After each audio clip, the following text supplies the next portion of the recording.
Good morning. Okay, it's just me this morning. Cameron's off doing the other stuff. GCM sounds like y'all wrestling. He ain't even in studio this morning, so I don't know what you're talking about, my man. So I'm going to take a moment and take a quick look. I see Dan's with us. Good morning, GCM. Morning. Scrimshaw. Good morning, Scrimshaw. MA says some rich guy needs to buy YouTube from Google. Yeah, no shit. And I see Mom and Dad are with us this morning. Your Majesty, Ma, love you. And finally, the Fit Life with Danielle is with us this morning, and y'all need to go check it out. I believe she's got another episode out this morning as well. And here's what we're going to talk about this morning. The Twitter files. So there is a temptation to look at what's going on with the Twitter files and say, oh, this is just, it's just nonsense on social media. Were that were true. It's Meme War Monday. And so let's talk about what the meme war is. It sounds like a funny thing. When you say meme war, it sounds like, basement dwelling trolls trading funny pictures back and forth on the internet. But that's not the case. So, a basic understanding of memetics is necessary. The word meme refers to information which is self-motivatedly self-replicating. The power of the meme is that it wants to be spread like a virus. Now, it achieves this psychologically and philosophically by being amusing. It makes you laugh, or it makes you angry. It makes you have a visceral emotional reaction. The most effective memes are short, simple, quick. You see it and you laugh so hard that you go deaf in your right eye, or you get so furiously angry that you want to do something about it. And the very first thing you do is you think, I need someone else to join me in this emotion. I need to commiserate this emotion. My buddy would laugh his ass off at this terrible, dark joke. And there's a kernel of important truth to the joke. Right? That's what makes an effective meme. A truth condition is important in there. We've talked about this on the show many times. Another meme, the idea that the left can't meme is, in fact, itself a meme. When someone says the left can't meme, like that's a very serious accusation. And there is a lot of truth to that. But the thing that you need to understand when we talk about the meme war is a large propaganda mechanism that is ongoing, and it's being fought by both sides at very high levels. And that's why something like the Twitter files matters so much. Social media, right? And I don't need to make allegations of amphibious priapism. I don't need to suggest that votes were altered illicitly. The fact of the matter is that the meme war, the sharing and engagement of opinion, and specifically political opinion, on social media platforms has a measurable, visible effect on the outcomes of elections. It changes the public sentiment on political matters. Donald Trump was in large part elected by the hard work of meme warriors, bolstering his image, bolstering his name brand, and simultaneously and concurrently attacking his opponents. Trump himself is very good at mimetic dissemination, right? Little Marco, Lion Ted. Trump's nicknames were incredibly effective. He altered personal brands, all in service of his election, and it was very effective. Now, what is coming out from the Twitter files, we now know a few things that we knew, but these were those. Yeah, I mean, he totally killed that guy. This was, we knew it like we knew about OJ. Everybody knew OJ was guilty, but some crafty lawyer was able to argue that the evidence didn't fit the conclusion. But I mean, everybody knew it. Hell, Dave Chappelle talked about meeting. I think it was Dave Chappelle. It may have been Chris Rock. Anyway, one of those comedians talked about meeting OJ at a club somewhere and saying, "Yo, that N-word did it." You know, okay, yeah. Nobody doubted it. So much so that he lost the civil litigation on it. So when you look at what's coming out of Twitter now, the stuff that we all knew, now we're getting gloves that fit. Right? We all knew that Twitter and Facebook and YouTube took actions to suppress relevant information related to the Hunter Biden laptop story. We all and we know, like, before the Twitter files, we know from exit polling that Democrats, by a wide margin, some 17%, the most conservative estimates say 17% of Democrats would have either voted differently or not voted at all. So on that evidence alone, the Hunter Biden laptop story changed the course of the election. We all knew that these same social media giants were actively involved in bolstering claims about Russia collusion, about the Ukraine Gate claims, and simultaneously suppressing exculpatory evidence, but at the same time suppressing reports on the inability of the corrupt FBI to prove those claims. And, you know, even as far back as the Hillary email files, we knew, at a minimum, we knew in our guts for it to be true, that Hillary Clinton committed the crime she was accused of related to the mishandling of classified information while employed by the federal government, right? She was the Secretary of State, while employed by the federal government in a position which did not include the unilateral authority of declassification, but did include the very serious responsibility of being a classification originator. That's some deep weed stuff that we're not going to go into too much right there. But I would reference you to go and read what of use at 18 you could put your hands on.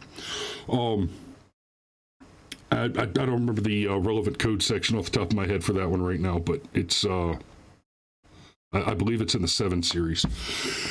Anyway, as we're looking at what's coming out of the Twitter files now, we have actual proof.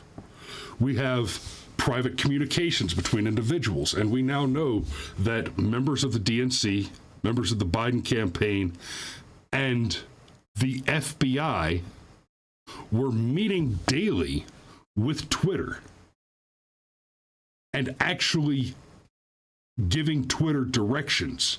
Ban this, bolster this, eliminate this, shadow ban this. And now, the big reveal over the past few days has been that this FBI lawyer, James Baker, was fired from Twitter. Now, I'm going to show you this article from Fox News first. This article is from just a few days ago. Okay, Twitter files. James Baker Okay, I forgot to put the reader on. Okay, Twitter files. James Baker exemplifies revolving door between government, liberal groups, and big tech. I want you to remember that language there. Liberal groups and big tech.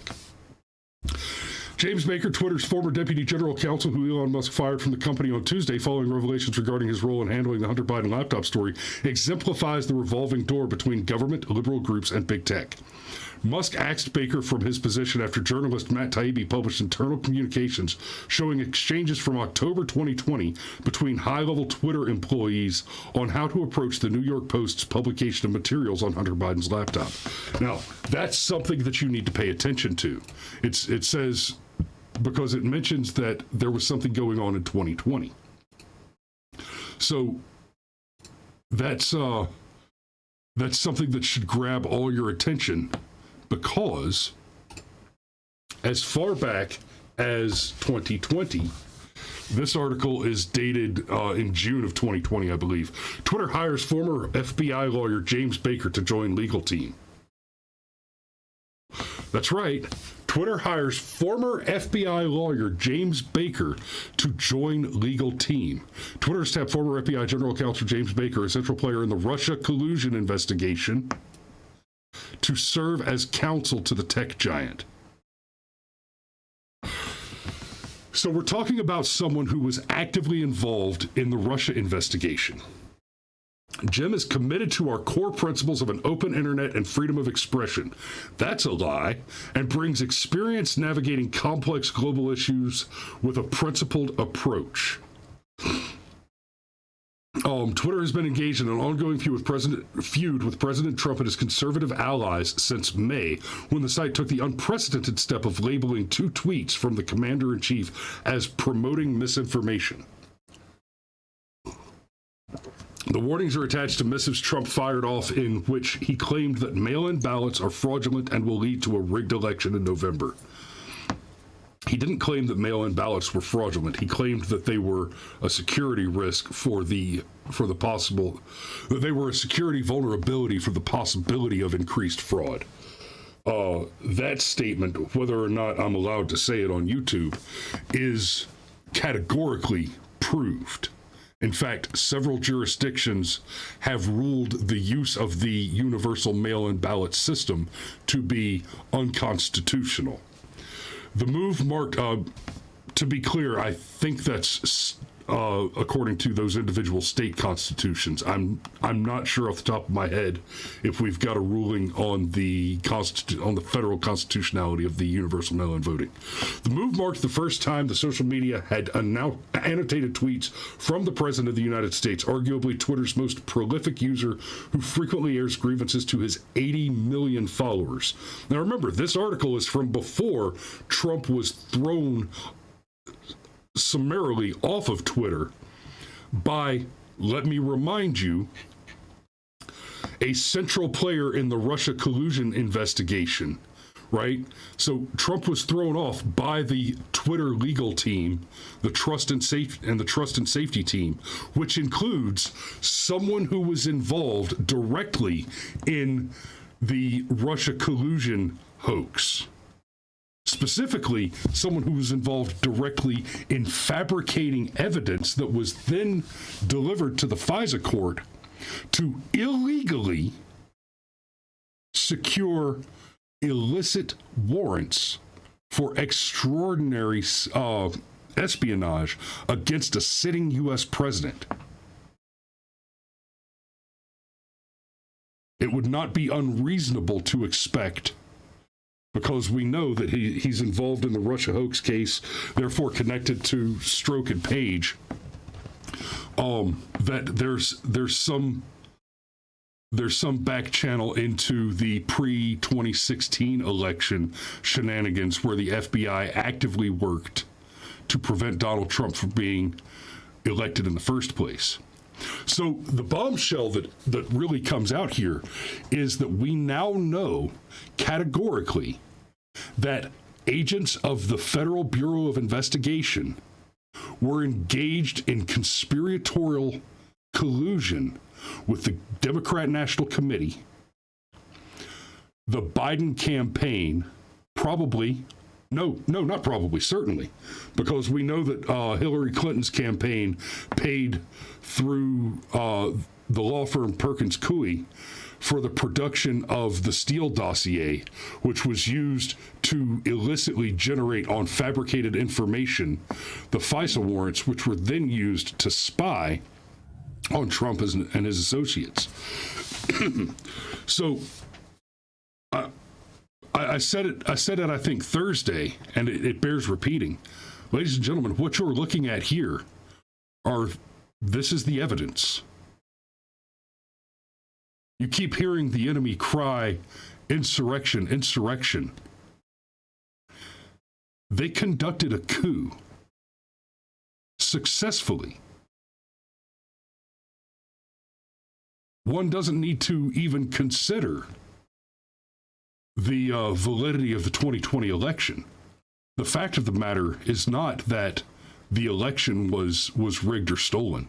The fact of the matter is that agents of the U.S. government, in collusion with private big tech organizations, acting as de facto government agents through direct, possibly manipulation or coercion, but at least direct involvement and engagement, and a major U.S. political party conducted successfully, and I will say thankfully bloodless, but they conducted a coup and stole the entire U.S.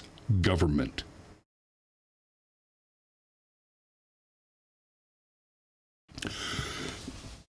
Now, there's some concern I'm hearing about the delay, that it took Elon longer to fire James Baker than maybe it should have. I promise you this, most of you had forgotten about Jim Baker when Elon Musk bought Twitter. When Elon Musk fired half of Twitter, most of you had forgotten about Jim Baker, if you even knew about him to begin with. I myself only kind of passingly remember when Baker was hired to work at Twitter, and I think we said something about it being shady on the show back when that happened, but guys, that was over 2 years ago. No, it was nearly 3 years ago. And I didn't think about it. I'm sure that Elon fired him, it looks like, basically as soon as he became aware of him. So I'm not going to be overly critical of Elon for not firing James Baker, on day one. That would have been a preferred outcome, certainly, but you got to admit there's an absolute mountain of moving parts involved in the acquisition and reconstruction of Twitter.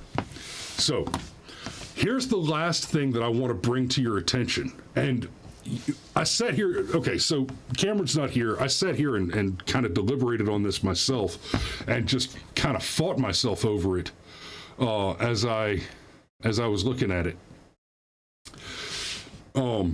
This is the Wikipedia article about James Baker. James Andrew Baker is a former American government official at the Department of Justice who served as general counsel for the Federal Bureau of Investigations.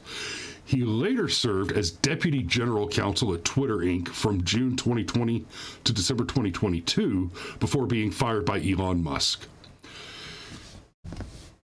Okay, let me get down to...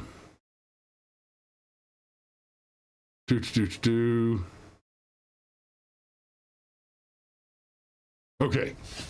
Baker joined the criminal division of the Department of Justice through the Attorney General's Honors Program in 1990 and went on to work as federal prosecutor with the division's fraud section. In 96, he joined Office of Intelligence Policy Review.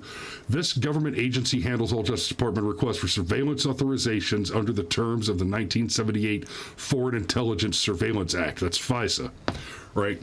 So this guy worked at FISA, right? Advises the Attorney General and all major intelligence gathering agencies on legal issues relating to national security and surveillance, and coordinates the views of the intelligence community regarding intelligence legislation. This guy is the very definition of the deep state. Baker has often testified before Congress on behalf of Clinton and Bush administration intelligence policies, including defending the Patriot Act and before the House Judiciary Committee. Regarding Baker's '07 appearance on the PBS Frontline episode, Spying on the Home Front, the show's producer in a Washington Post online chat referred to Baker as Mr. FISA himself. And Mr. FISA himself was responsible for, at least in part, securing the FISA warrants that were used to illegally spy on the Trump campaign. And clarification there, having the warrant under the law makes the spying activity that was conducted itself legal. But because the warrants were obtained illegally through active, willful criminal activity, namely perjuring themselves, lying to the FISA court to secure those warrants, then none of the spying activity, which would, under those circumstances, absent the criminality, be legal in and of themselves, none of that spying activity was, in fact, legal. And everyone involved in its conduct should be prosecuted to the absolute fullest extent of the law and treated as co-conspirators in a coup, because that is what they did. In 1998, Baker was promoted to Deputy Counsel for Intelligence Operations. From May 2001, he served as acting counsel, and in January 2002 was appointed counsel. In 2014, he was appointed General Counsel of the FBI. As of December 2017, newly appointed Director Christopher Wray reassigned him from this role with his new duties unclear.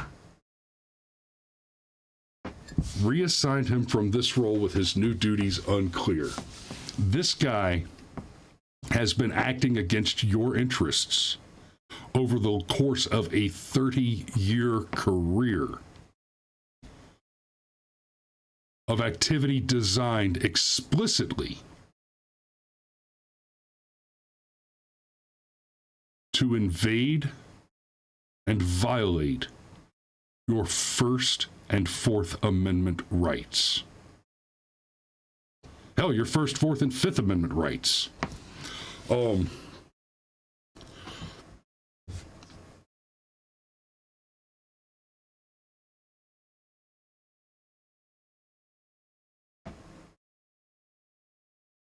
won't go so far as to say that he should be considered public enemy number one. There are some serious contenders in that field, but he makes the top 10 list. Absolutely. Given the level of his rank at the FBI while he was there, I would go so far as to say that he was more instrumental, probably, in the, even if not directly, instrumental in the Russiagate hoax. He was more instrumental than Peter Strzok or Lisa Page were. And all of this matters because what you're seeing here is the activity of the meme war. It's true. The left can't meme. But they are not afraid to abuse authority, usurp legitimacy, and actively violate your individual civil liberties and rights. At the end of the day, it is this simple. The left hates freedom.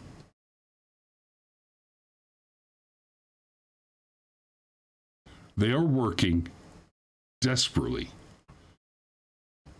toward a dystopian future in which you own nothing, you eat bugs, everybody is a genderless gray alien,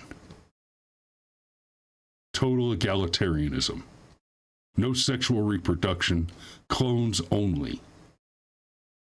Right? These are the people that read 1984 and A Brave New World, and they think, yeah, that sounds good to me.